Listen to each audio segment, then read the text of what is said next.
আসসালামু আলাইকুম, সবাই কেমন আছেন? একটা রুম নিয়েছিলাম, বুঝছেন? একটা রুম নিয়েছিলাম এসি দেখে। এই রুমের মধ্যে আমি রাত্রেবেলা থাকতে পারি নাই এবং কি আমাকে থাকতে দেওয়া হয় নাই। একটা জিনিস ভাবেন, এখানে আপনার তিনটা বেড আছে, দেখেন এই যে একটা বেড, এই যে একটা বেড, এই যে একটা বেড। এই তিনটা বেডের ভাড়া হচ্ছে 5,000 টাকা। আমি এই বেডটা নিছি মনে করেন আপনার 2,000 টাকা নিচ্ছে। সিঙ্গেল বেড নিছি 2,000 টাকা নিচ্ছে। এই যে এই বেডটা নিচ্ছি 2,000 টাকা। 2,000 টাকা নিচ্ছি আপনার রাত্রেবেলা থাকার জন্য এবং কি এখানে কাটানোর জন্য।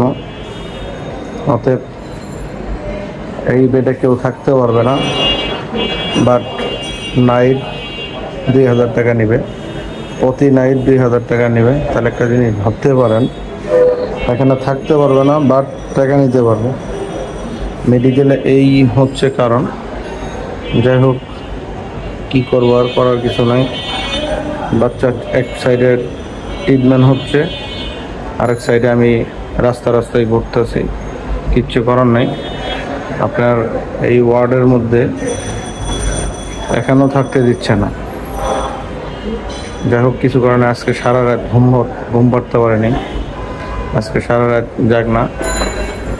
আমাকে দেখে অনেকে বুঝতে পারবেন, এরকম অবস্থা, এরকম সিচুয়েশনে আর কোনোদিন পড়ি নাই। মেডিকেলে আসে পড়তে হইলো, এখন কি অবস্থা। সবাই ভালো থাকবেন, আমার জন্য দোয়া করবেন, আমার বাচ্চার জন্য দোয়া করবেন। আসসালামু আলাইকুম।